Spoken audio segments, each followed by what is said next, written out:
Hello students, welcome to majestic physics. Hope so कि lockdown में आप घर पे होगे और सुरक्षित होगे। तो घर पे रहिए, सुरक्षित रहिए और घर से ही आप जो भी अपना एंटरटेनमेंट है वो करिए, साथ में स्टडी भी कीजिए। ओके, चलो हम लोग स्टार्ट करते हैं हमारा लेक्चर। जो रोटेशनल मोशन हमने स्टार्ट किया था लास्ट लेक्चर में, उसकी कुछ तो स्टार्टिंग जो है वो हमने देखी थी। उसमें रोटेशनल मोशन की इंट्रोडक्शन, देन हमने देखा था मोमेंट ऑफ इनर्शिया और हमने एक डेरिवेशन देखा था जो कि kinetic energy of rotating body. अभी हम लोग देखेंगे नेक्स्ट डेरिवेशन। एक डेरिवेशन ही करेंगे, जैसे काइनेटिक एनर्जी का डेरिवेशन हमने किया था उसी तरीके से हम लोग देखेंगे torque. Torque acting on rotating body.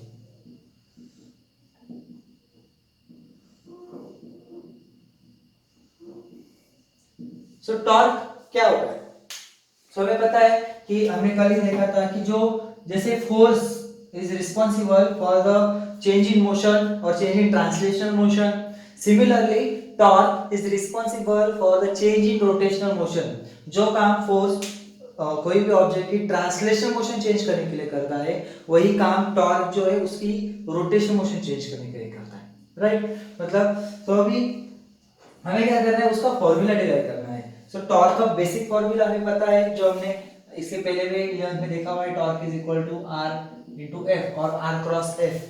Right, so R cross F, और हम लोग ऐसे लिख सकते हैं आर क्रॉस एफ, और वेक्टर में लिखेंगे तो, और स्केलर में लिखते तो हम लोग ऐसे लिखते हैं आर एफ। साइन थीटा भी लिखते थे, और साइन थीटा मतलब थीटा 90 होता है, तो torque is equal to R F. ऐसे मैंने लिख दिया। अभी हम लोग देखेंगे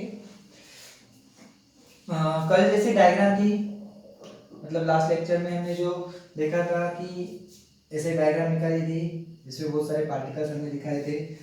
राइट, इसमें से एक पार्टिकल ऐसा था यहाँ पे, एक पार्टिकल यहाँ पे, एक पार्टिकल यहाँ पे, कोई भी हम लोग 3 से 4 पार्टिकल्स दिखाएंगे। इसमें एक रहेगा m1, एक रहेगा m2, m3, mn, then r1 sorry r2, r1, r3, rn, ऐसे करेंगे। This body is rotating about this axis. अभी मैं कुछ थ्योरी बता रहा हूँ, जैसे कि मैंने बताया था कि थ्योरी जो है कोई भी डेरिवेशन की स्टार्टिंग में जो लिखनी है वो आपने लर्न नहीं करनी, समझ लेनी है, और डायग्राम देके आपने खुद से लिखनी है। वो आपके लिए ज़्यादा बेहतर रहेगा, क्योंकि अगर आप खुद से लिखते हो तो पूरा डेरिवेशन आप खुद से बना सकते हो, आपको ज़्यादा एफर्ट्स लगाने की ज़रूरत नहीं है। अगर लर्न करोगे तो ज़्यादा मेमोरी जाएगी, ज़्यादा आपको जो मेहनत है वो भी जाएगी, ज़्यादा टाइम भी जाएगा। ओके, तो समझ लेंगे हम लोग, डायग्राम में देखेंगे। अभी टॉर्क, तो टॉर्क मतलब वहां पे क्या होता है, जो मोशन है वो चेंज हो रही है, मतलब वहां पे क्या है, एंगुलर एक्सेलरेशन है। सो हम लोग क्या लिखेंगे, consider a rigid body, consider a rigid body rotating about an axis with constant angular acceleration alpha। Okay, जो काइनेटिक एनर्जी का डेरिवेशन था उसमें हमने देखा था कांस्टेंट एंगुलर वेलोसिटी, आज है कांस्टेंट एंगुलर एक्सेलरेशन। ओके, क्योंकि वहां पे काइनेटिक एनर्जी थी, सो वेलोसिटी कांस्टेंट थी। यहाँ पे टॉर्क है, वेलोसिटी चेंज हो रही है, तो वेलोसिटी चेंजिंग जो है वो कांस्टेंट रेट से, मतलब वहां पे एक्सेलरेशन कांस्टेंट है, जो कि एंगुलर एक्सेलरेशन यहाँ पे कांस्टेंट रहेगा। ओके, सो अभी हम लोग क्या करेंगे, when as the body rotates, हमें पता है as body rotates its particle perform circular motion. Okay, जितने भी पार्टिकल्स है वहां पे सर्कुलर मोशन परफॉर्म करेंगे। Right, so each and every particle perform circular motion. So इस, और उनकी हर एक की जो रेडियस है वो कितनी रहेगी, उनका perpendicular distance from axis of rotation, isn't it? So अभी हम लोग क्या करेंगे, सबसे पहले तो हर एक का जो एंगुलर एक्सेलरेशन है वो कैसे रहेगा, अल्फा ही रहेगा। लेकिन लीनियर एक्सेलरेशन क्या होगा, लीनियर एक्सेलरेशन जो हमने सर्कुलर मोशन में देखा है, लीनियर एक्सेलरेशन होता है R alpha. It is tangential acceleration actually. Okay, linear acceleration दो टाइप के होते हैं, वो भी हमें पता है, एक सेंट्रीपिटल होता है और एक टेंजेंशियल होता है। राइट, सो अभी हम लोग यहाँ पे टेंजेंशियल एक्सेलरेशन देखेंगे, क्योंकि सेंट्रीपिटल का सर्कुलर मोशन में होता है। सो हम लोग क्या करेंगे, acceleration of first particle, acceleration of first particle. अगर आपने यहाँ पे देखा होगा तो मैंने जो थ्योरिकल बताई थी वो ज्यादा डिटेल में नहीं बताई, क्योंकि वैसे ही है, consider a rigid body rotating about an axis passing through point O। Okay, then body consist of n number of small particles which are having masses m1, m2, m3 dash dash dash mn, and which are situated at a distances r1, r2, r3 dash dash dash rn from axis of rotation. Okay मतलब axis of rotation से उनका distance है, जो हमने kinetic energy case में भी देखा है। बस वहां पे चेंज क्या है, वहां पे ओमेगा था, यहाँ पे अल्फा है। ओके सो ओमेगा की वजह से v अलग अलग था। ओके ओमेगा की वजह से v अलग अलग था, एंड अल्फा की वजह से a अलग अलग है। इतना आपने ध्यान में रखना है, थोड़ा सा चेंज करेंगे। सो नाउ अभी हम लोग फिर से आएंगे यहाँ पे acceleration acting on first particle. So क्या आएगा, a1 is equal to r1 alpha, a2 is equal to r2 alpha dash dash dash an is equal to rn alpha. Right so अभी हम लोग क्या करेंगे, हमें पता है कि फोर्स जो होता है ma,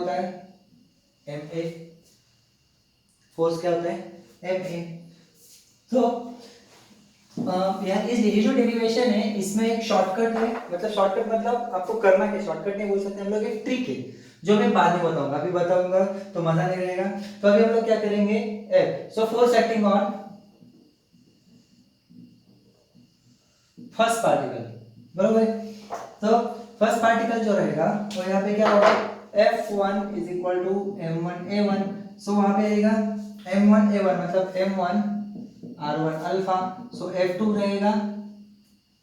सिमिलरली हम लोग लिखेंगे, similarly F2 is equal to m2 a2, so ये हो जाएगा m2 r2 अल्फा। ऐसे करते करते हम लोग जाएंगे Fn is equal to mn an is equal to mn rn alpha. Right so अभी हम लोग क्या करेंगे, टॉर्क निकालेंगे। ओके सो टॉर्क हम लोग निकालेंगे। सो torque acting on first particle वो क्या होगा, r1 f1। सो f1 क्या है हमारे पास, m1 r1 alpha, m1 r1 alpha, और मतलब ये m1 r1 अल्फा और ये r1 मतलब यहाँ पे हो जाएगा m1 r1 square alpha. Similarly torque 2 हो जाएगा r2 f2 मतलब है m2 r2 स्क्वायर अल्फा। हम लोग करते हैं dash dash dash, torque n rn fn is equal to mn rn square alpha. Right so अभी हम लोग क्या करेंगे, total torque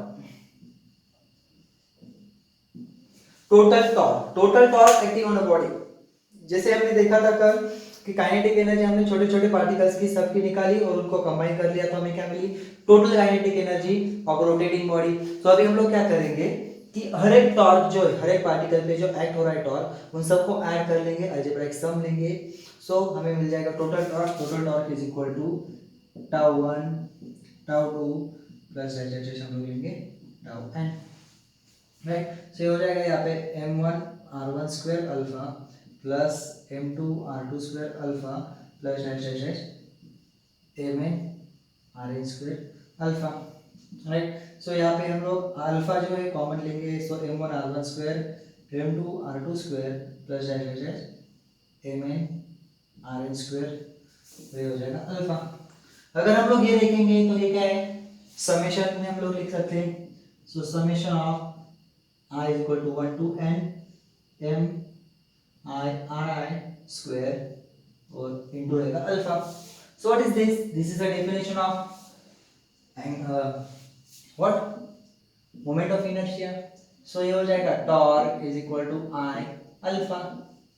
Torque is equal to I alpha. So हम लोग देखेंगे जैसे फोर्स होता था, फोर्स क्या था हमारा, F is equal to ma, मास, और मास मतलब क्या रहता है वहां पे, इनर्शिया। सो यहाँ पे मोमेंट ऑफ इनर्शिया, एक्सेलरेशन की जगह एंगुलर एक्सेलरेशन। क्योंकि आपने एक बात यहाँ पे ऑब्जर्व की होगी कि हमने टॉर्क के फॉर्मूले में साइन थीटा नहीं लिया है, फिर क्रॉस प्रोडक्ट में लिया। सो यहाँ पे ऐसे क्यों किया मैंने, क्योंकि ये जो बॉडी रोटेट हो रही है, तो बॉडी का हर एक पार्टिकल का जो डिस्टेंस है, it is a perpendicular distance from axis of rotation. वो उस एक्सिस के मतलब एक्सिस को कंसीडर करके वहां पे घूम रहे हैं, एक्सिस के अराउंड वहां पे घूम रहे हैं, तो एक्सिस से परपेंडिकुलर डिस्टेंस है। सो sin 90 हो जाएगा वहां पे 1, सो sin 90 वहां पे 1 हो जाएगा, इसलिए वहां पे sin 90 sin थीटा मैंने लिया नहीं है या फिर वेक्टर प्रोडक्ट नहीं लिया, तो डायरेक्ट यहाँ पे हम लोग कर सकते हैं। ओके क्योंकि हमने जब थ्योरी में बोला था, मैंने जैसे हम लोग थ्योरी में लिखेंगे कि हर एक पार्टिकल का perpendicular distance from axis of rotation, तो आपको यहाँ पे मेंशन करने की जरूरत नहीं है। ओके, क्योंकि वहाँ पे वहाँ क्लियर हो जाता है, क्लेरिफाई वहाँ पे ही हो जाता है। ओके, सो नोट कर लीजिए इंपॉर्टेंट डेरिवेशन है, और ये 3 डेरिवेशन को अगर आप कंपेयर करोगे, एक पहले लेक्चर में हुआ था, एक अभी हुआ, और नेक्स्ट हम लोग अभी देखेंगे इसके बाद में। ये तीनों डेरिवेशन बहुत ही इंपॉर्टेंट है, सिमिलर है, और उनके बीच का डिफरेंस भी देखना है आपको। ओके, चलो नेक्स्ट टॉपिक हम लोग देखेंगे एंगुलर मोमेंटम। एंगुलर मोमेंटम के पहले हम लोग याद करेंगे मोमेंटम, 11th में हमने पढ़ा था मोमेंटम, या फिर स्कूल लेवल में भी हुआ है। Momentum is mass into velocity. Momentum है ऐसी क्वांटिटी है जो किसी भी बॉडी की वेलोसिटी और मास दोनों की वजह से प्रोड्यूस होती है। ओके, इसके मोमेंटम के बारे में बहुत ज्यादा डिटेल्स जो है आपको 11 के लेक्चर में मिल जाएंगे, लॉज ऑफ मोशन के लेक्चर में। लेकिन थोड़ा सा डिटेल्स में अभी भी बता देता हूँ कि अगर 2 ऑब्जेक्ट लेते हैं, मतलब ये पेन है, पेन में आपकी तरफ ऐसे फेंकता हो तो आप कैच कर लोगे, इजीली कैच कर लोगे। लेकिन एक भारी ऑब्जेक्ट मान लो एक जैसे कि एक आध पत्थर है, या फिर बड़ा सा कोई बर्तन है, जो मैं इसे फेंकता हूँ तो आप कैच करोगे, छोड़ दोगे? नहीं। सेम वेलोसिटी से क्या होगा, वहां पे वेलोसिटी सेम है, लेकिन जो पेन था उसका वेट, उसका मास जो है वो कम था, सो वहां पे मोमेंटम क्या हो गया, कम हो गया। राइट, मोमेंटम का सिंबल होता है पी, और इसका मास, दूसरा ऑब्जेक्ट जो रहा था दूसरा ऑब्जेक्ट जो था उसका मास ज्यादा था, तो मोमेंटम वहां पे बढ़ गया। So according to Newton second law क्या था, F is equal to dp/dt, rate of change of momentum. क्योंकि जैसे ही दोनों ऑब्जेक्ट आ रहे थे, दोनों की वेलोसिटी सेम थी, लेकिन जो जिसका मास कम था उसका मोमेंटम कम था, तो उसको चेंज करने के लिए आपको कम फोर्स लगेगा, मतलब उसको रोकने के लिए। लेकिन दूसरा जो ऑब्जेक्ट है जिसकी वेलोसिटी उतनी ही है लेकिन मास ज्यादा है, तो उसका मोमेंटम ज्यादा है बिकॉज ऑफ दिस mv, तो उसको रोकने के लिए, मतलब उसका मोमेंटम चेंज करने के लिए आपको ज्यादा फोर्स लगेगा। ज्यादा फोर्स मतलब ज्यादा चोट लगेगी। इसलिए हम लोग जो हेवी ऑब्जेक्ट है वो कैच नहीं करते, छोटे से ऑब्जेक्ट हम लोग कैच कर लेते। ओके, सो इस मोमेंटम की बहुत सारी डिटेल्स है, 11 के लेक्चर में आपको मिल जाएंगे। अभी हम लोग देखेंगे एंगुलर मोमेंटम। एंगुलर मोमेंटम क्या होता है, चलो इसका भी एक सिंपल सा एग्जांपल देता हूं मैं, लेकिन किसी ने ट्राई नहीं करना है सबसे पहली बात, नहीं तो पेरेंट्स मुझे बोलेंगे क्या पढ़ा दिया आपने सर। ओके, तो फैन घूम रहा है हमारा, राइट, अभी हम लोग क्या करते हैं, फैन घूम रहा है। फैन क्या, फैन जैसे घूम रहा है तो हम लोग 2 टर्म्स लेंगे यहाँ पे, M V M V. Okay, या फिर ओके, तो अभी हम लोग क्या करेंगे, फैन घूम रहा है फर्स्ट से, सो फैन जैसे स्लो है, फैन मैंने बंद किया, स्विच बंद किया, वो स्लो है, तो स्लो हो गया थोड़ी देर में, उसके बाद उसको रोकने की कोशिश की तो रोक लेंगे, राइट। लेकिन अभी हम लोग क्या करेंगे, सेकंड केस में ट्राई नहीं करना है, फिर से बोल रहा हूँ कि फैन हमने जस्ट बंद किया, फैन फास्ट था, स्पीड फास्ट थी, उसके रोकने की कोशिश करेंगे तो रुकेगा नहीं, चोट लगेगी, राइट, ऐसा होगा। सो ऐसा क्यों होगा, सो वहां पे भी मोमेंटम ही रहता है, लेकिन ये रोटेशनल मोशन में या फिर सर्कुलर मोशन में जो मोमेंटम अराइज होता है उसको बोलते हैं हम लोग एंगुलर मोमेंटम।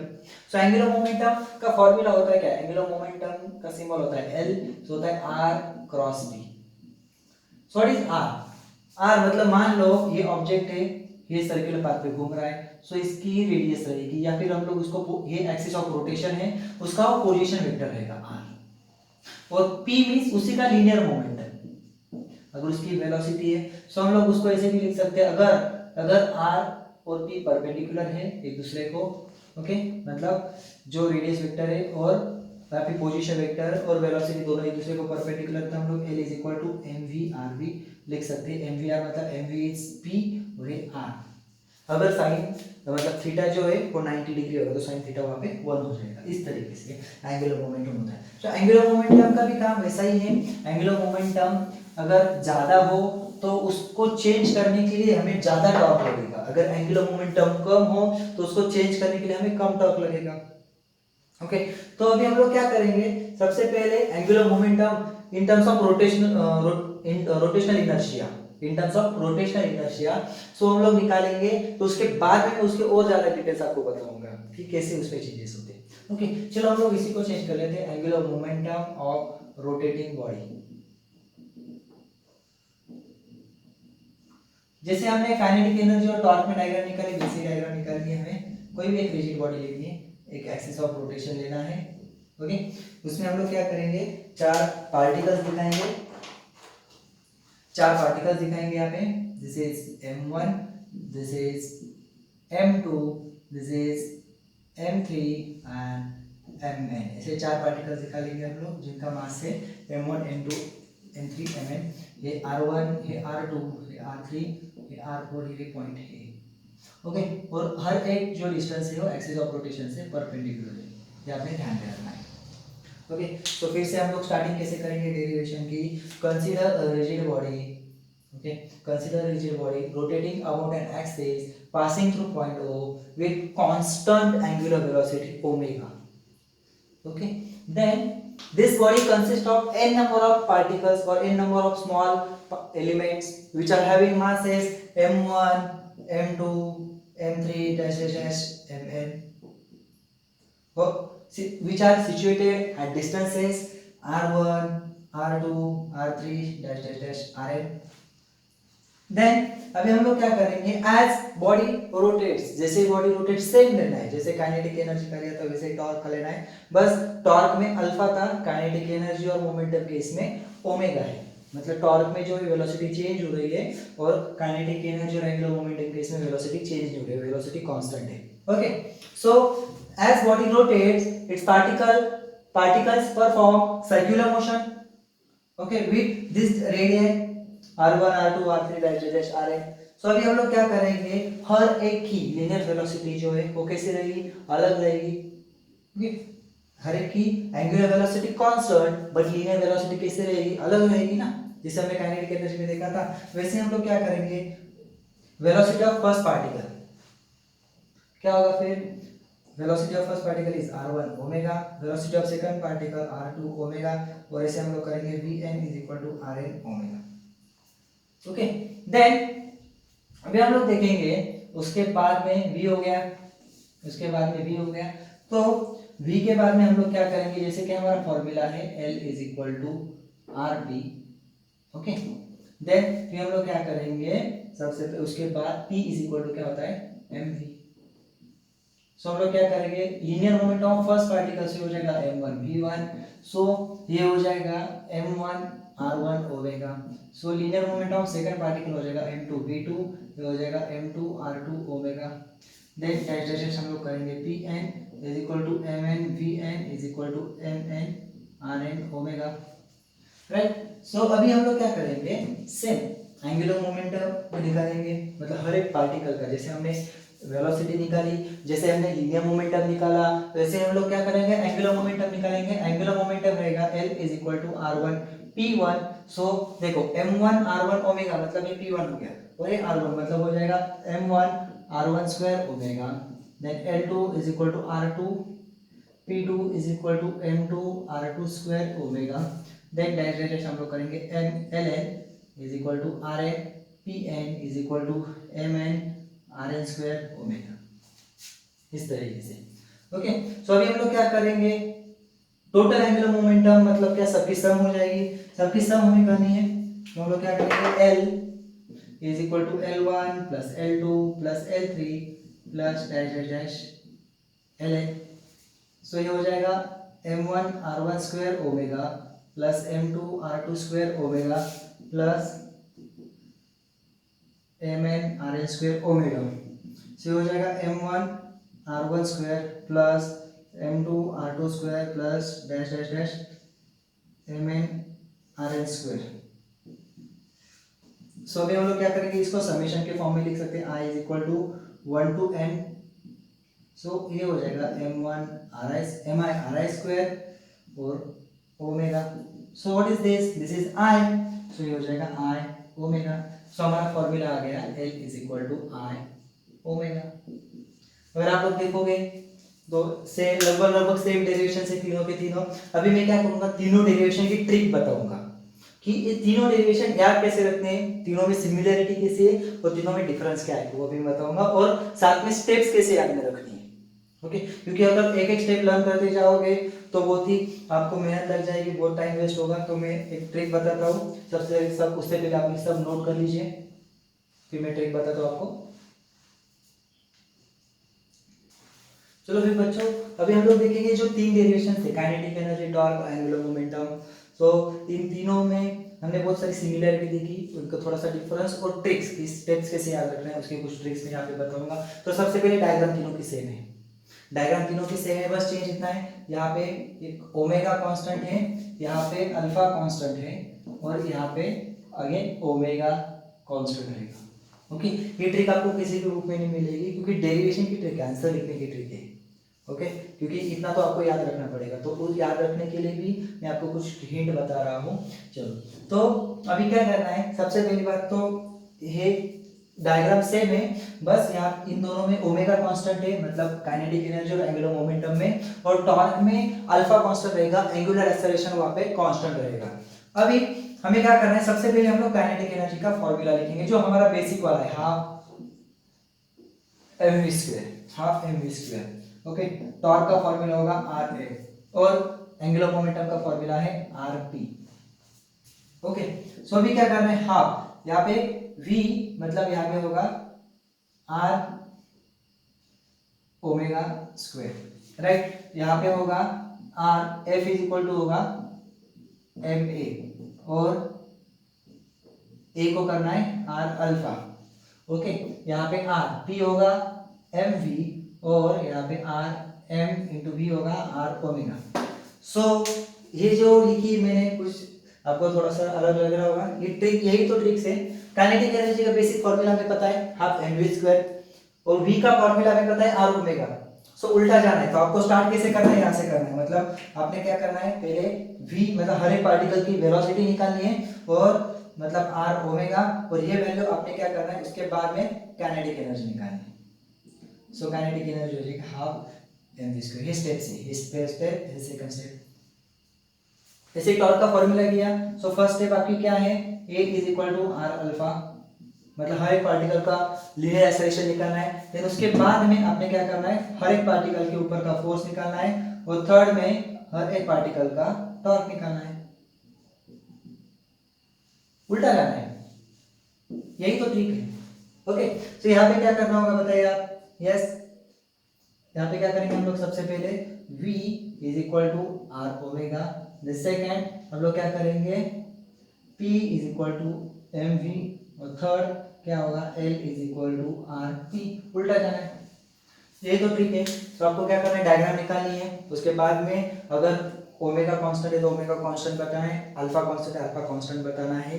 ओके, उसके बाद में ये बताना है आपको कि बॉडी रोटेट हो रही है, एक body rotates it means its particles perform circular motion, हर एक पार्टिकल जो वहाँ पे सर्कुलर मोशन परफॉर्म कर रहा है विद रेड आई कितना होगा वहाँ पे, उनकी R1 R2 R3 जो जो हमने लिए वो, राइट। उसके बाद में उसके लिए फिर उनका जो एंगुलर एक्सेलरेशन या फिर एंगुलर वेलोसिटी जो भी रहेगी, एक्सेलरेशन और इन दोनों में वेलोसिटी कांस्टेंट रहेगी, but linear terms will be different, मतलब यहाँ पे लीनियर वेलोसिटी, यहाँ पे लीनियर वेलोसिटी और यहाँ पे लीनियर एक्सेलरेशन डिफरेंट रहेंगे। और उसके बाद में हर एक पार्टिकल का आपने निकालना है, लीनियर वेलोसिटी हर एक पार्टिकल की निकालो, हर एक पार्टिकल की काइनेटिक एनर्जी निकालो, ऐड कर दो। सिमिलरली यहाँ पे हर एक पार्टिकल का एक्सेलरेशन निकालो, हर एक पार्टिकल के ऊपर फोर्स निकालो, देन टॉर्क, देन ऐड कर दो। सेम यहाँ पे भी करना है। इस तरीके से ट्रिक है, अगर आप लिख लोगे तो ये जो तीन बड़े बड़े डेरिवेशन है आपको इतने से टेबल में आ जाएंगे।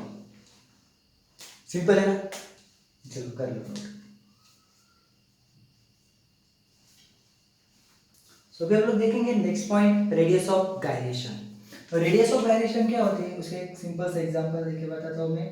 मान लो एक ऑब्जेक्ट है जो कि एक एक्सिस ऑफ रोटेशन के अराउंड घूम रहा है। ओके, इस एक्सिस ऑफ रोटेशन के अराउंड वहां पे घूम रहा है।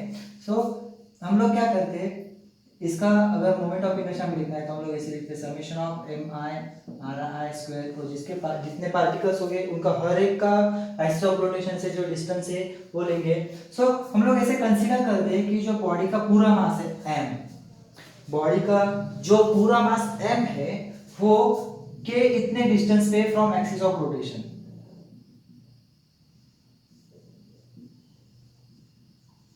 So this whole mass of the body is concentrated at a point, and that point is at a distance k from axis of rotation. Then this k is known as radius of gyration, and moment of inertia को पूरा का पूरा तो एक ही point पे m और उसका distance कितना है k स्क्वायर। मतलब जैसे हम लोग m r स्क्वायर एक पार्टिकल का लेते हैं वैसे हम लोग पूरे बॉडी का लेते हैं m k square, where k is radius of gyration। सो के क्या इंडिकेट करता है कि जो पूरे बॉडी का मास जो है वो जिस पॉइंट पे कॉन्सेंट्रेट हुआ है वो पॉइंट एक्सिस ऑफ रोटेशन से कितना दूर है। ओके, सो अभी हम लोग देखेंगे इस रेडियस ऑफ गायरेशन से होता क्या क्या है। सो रेडियस ऑफ गायरेशन जो है वो वहां पे मोमेंट ऑफ इनर्शिया हमें पता थी कि मोमेंट ऑफ इनर्शिया कितना हो सकता है। The second thing mass distribution, अगर रेडियस ऑफ गायरेशन ज्यादा है, रेडियस ऑफ गायरेशन ज्यादा है मींस जो बॉडी के पार्टिकल्स है वो एक्सिस ऑफ रोटेशन से बहुत फैले हुए हैं। ओके, देन अगर वो मोमेंट ऑफ मतलब रेडियस ऑफ गायरेशन अगर कम है, सो दैट मींस जो पार्टिकल्स है particles are not situated too away from the axis of rotation, मतलब एक्सिस ऑफ रोटेशन से वो ज्यादा दूर तक वो फैले हुए नहीं है, एक्सिस ऑफ रोटेशन के पास में ही है। सो मास डिस्ट्रीब्यूशन का सबसे इंपॉर्टेंट रोल जो है रेडियस ऑफ गायरेशन प्ले करते हैं। उसके बाद में मोमेंट ऑफ इनर्शिया हमें बताती है। Okay, so radius of gyration जो कि डिस्टेंस है तो इसलिए उसका यूनिट रहेगा मीटर और उसके डायमेंशन रहेंगे m0 l1 t0। ओके, सो इस तरीके से हम लोग देख सकते हैं रेडियस ऑफ गायरेशन जो कि एक इंपॉर्टेंट पॉइंट है रोटेशनल मोशन में, जिसका बहुत सारे यूजेस हमें एग्जांपल सॉल्व करने में होते हैं, प्रॉब्लम सॉल्व करने में होते हैं, हम लोग देखते हैं। ओके, चलो नेक्स्ट पॉइंट हम लोग देखेंगे conservation of angular momentum. Angular momentum जो है वो कंजर्व कैसे होता है, उसके पहले हम लोग याद करेंगे कंजर्वेशन ऑफ लीनियर मोमेंटम। जैसे हमने देखा था if there is no external force acting on a body then linear momentum remains conserved, मतलब initial linear momentum and final linear momentum conserve रहता है, जिसके एग्जांपल्स भी हम लोग ने देखे थे। जैसे बुलेट को फायर करते तो रिकॉइल वेलोसिटी मिलती है गन को, उस तरीके से। तो वैसे यहाँ पे हम लोग लेंगे अगर एक्सटर्नल टॉर्क रोटेटिंग बॉडी पे नहीं है तो उसका मतलब उसका एंगुलर मोमेंटम जो है वो कंजर्व रहेगा। सो अभी हम लोग उसको प्रूव करेंगे। चलो हम लोग क्या करते हैं, एंगुलर मोमेंटम का फॉर्मूला लेते हैं L is equal to R cross P, right. तो अभी हम लोग क्या करते हैं, इसको डिफरेंशिएट करते हैं, differentiate with respect to time. तो ये हो जाएगा dl by dt is equal to हो जाएगा dt ddt of r cross p, देन ddt ऑफ l, या फिर हम लोग dl बाय dt, हम लोग यहाँ पे क्या करना है, uv रूल अप्लाई करना है, means u derivative of v plus v derivative of u, but उसके साथ ही जो वेक्टर लॉ है वो भी ओबे करना है। That means r is on left side तो r को लेफ्ट साइड में ही रखना है, p is on right side तो p को राइट साइड में ही रखना है। सो हम लोग क्या करेंगे, r cross d dt of p plus यहाँ पे हो जाएगा d dt of r cross p, right. So हमने क्या किया, यहाँ पे यूवी रूल भी अप्लाई किया, वेक्टर लॉ भी वायलेट नहीं होने दिया। सो अभी हम लोग क्या करें, dp by dt rate of change of linear momentum क्या होता है, फोर्स dl बाय dt। हम लोग यहाँ पे रीजन में लिख सकते हैं, एक सेकेंड, हम लोग लिख सकते हैं dp by dt is equal to force.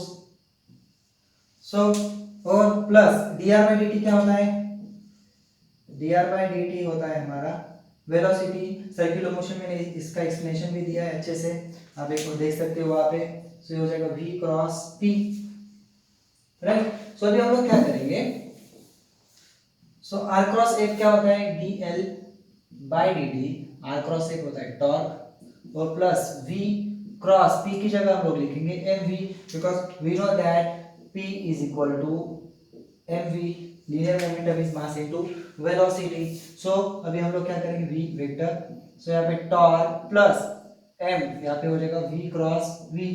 So vector product of vector product of quantity with itself क्या होता है, जीरो, क्योंकि साइन जीरो जीरो, तो यहाँ पे हो जाएगा ये जीरो, सो हो जाएगा टॉर्क। सो हमें जो फॉर्मूला है वो मिल जाएगा, the rate of change of momentum is equal to torque. अगर हम लोग टॉर्क जीरो लेते हैं, टॉर्क जीरो लेते हैं तो इसका मतलब क्या हो जाएगा, rate of change of momentum zero.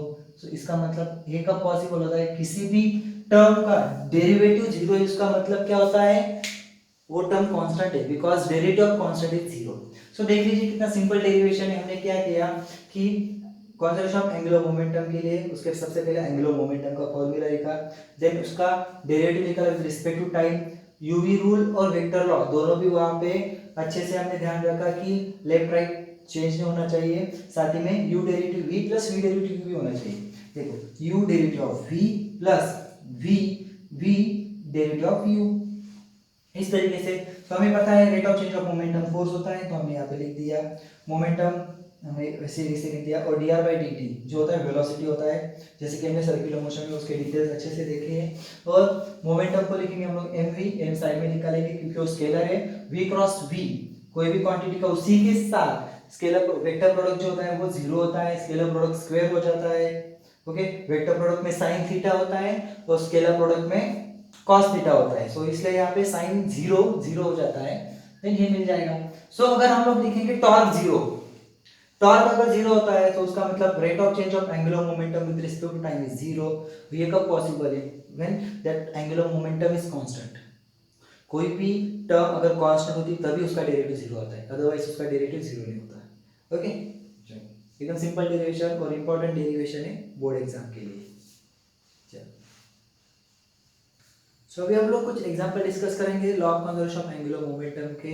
जैसे बैलेट डांसर होती है, बैलेट डांसर आपको पता है जो घूमती रहती है, राइट। सो वो घूमते घूमते जब हाथ फैलाती है तो उसका जो स्पीड रहता है वो कम रहता है, तो उस वक्त क्या होता है कि एंगुलर मोमेंटम जो रहता है वो तो जितना रहेगा उतना ही रहेगा, लेकिन उसको वो क्या करती है, हाथ फैलाती है, मतलब जो मास डिस्ट्रीब्यूशन है वो बढ़ जाता है, वहाँ पे रेडियस ऑफ डायरेक्शन बढ़ जाती है, तो उसका मतलब क्या होता है एंगुलर मोमेंटम जो है वो वहाँ पे मोमेंट ऑफ इनर्शिया जो है वहाँ पे बढ़ जाता है। ओके, एंगुलर मोमेंटम सेम ही रहता है। और जब वो हाथ फोल्ड कर लेती है, हाथ फोल्ड कर लेती है तो क्या होता है उसका स्पीड बढ़ने लगता है।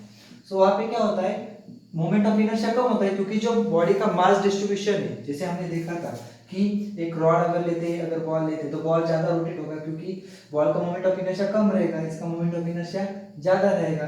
तो उसी तरीके से जब हाथ फैलाती है तो उसका मोमेंट ऑफ इनर्शिया ज्यादा रहता है, और एंगल जब हाथ पास करती है तो उसका मोमेंट ऑफ इनर्शिया कम रहता है। पर हमें फॉर्मूला पता है A is equal to I omega, so यहाँ पे क्या हो जाता है I1 omega 1 is equal to I2 omega 2। So I1 अगर ज्यादा है तो ओमेगा कम हो जाता है, अगर I कम है तो ओमेगा ज्यादा हो जाता है, मतलब जो हाथ फैलाती है तो मोमेंट ऑफ इनर्शिया ज्यादा होता है, एंगुलर वेलोसिटी कम हो जाती है, मतलब उसकी जो रोटेशनल स्पीड है वहाँ पे कम हो जाती है। तो जब वो हाथ फोल्ड करती है तब मोमेंट ऑफ इनर्शिया कम होने की वजह से वहाँ पे एंगुलर स्पीड जो है वो बढ़ जाती है। ठीक, उसी तरीके से हम एक और एग्जांपल ले सकते हैं। स्विमिंग पूल में कुछ लोग डाइविंग करते हो रोटेट होते हैं, रोल होते हैं, राइट। सो वो जब जंप करते हैं तो बॉडी फोल्ड कर लेते हैं, जंप करने के बाद उनको वहां पे क्या मिलता है डाइविंग बोर्ड जो रहता है, डाइविंग बोर्ड वहां पे उन्होंने लिफ्ट करने के बाद ही वो बॉडी को फोल्ड कर लेते हैं, क्योंकि डाइविंग बोर्ड से उनको जो कुछ एंगुलर मोमेंटम मिलेगा वो उतना ही रहेगा, राइट। तो बॉडी को फोल्ड करने की वजह से वो क्या होता है मास डिस्ट्रीब्यूशन यहाँ पे जैसे बॉल का जो मास डिस्ट्रीब्यूशन है वो कम रहता है, इसलिए क्या होता है वहाँ पे मोमेंट ऑफ इनर्शिया जो कम हो जाता है और एंगुलर वेलोसिटी वहाँ पे ऑटोमेटिकली बढ़ जाती है। मतलब वहाँ पे जो उनका रोटेशन है, मतलब डाइविंग बोर्ड से लेके पानी के आने तक उनके जो रोटेशन से जितने ज्यादा होंगे फिर उतना अट्रैक्टिव लगता है, राइट, वो अट्रैक्ट करते हैं फिर हमें। तो इस तरीके से law of conservation of angular momentum के कुछ एग्जांपल्स है, आप और कुछ एग्जांपल्स ढूंढ सकते हो, उसमें भी आपको बहुत सारी आइडियाज मिलेगी कैसा होता है। ओके, चलो। सो बच्चों आज हमने रोटेशन मोशन चैप्टर के कुछ टॉपिक्स देखे, जिसमें torque, angular momentum, law of conservation of angular momentum, radius of gyration, ऐसे जो कुछ टॉपिक्स देखे, ये टॉपिक्स आपने समझने अच्छे से, उनके कंसेप्ट समझ लेनी है। कोई भी डाउट होता है आप मुझे पूछ सकते हो। हमारा टेलीग्राम ग्रुप भी है, जो चैनल का नाम है उसी नाम से है, मैजेस्टिक फिजिक्स राकेश गोसावी, आप सर्च कर सकते हो। वहाँ पे जो भी कुछ डाउट होगा आप मुझे सेंड कर सकते हो, मैं जितने जल्दी पॉसिबल होगा उतने जल्दी आपको जो भी सॉल्यूशंस रहेंगे, आंसर्स रहेंगे, आपको भेज दूंगा। Okay, take care, bye bye.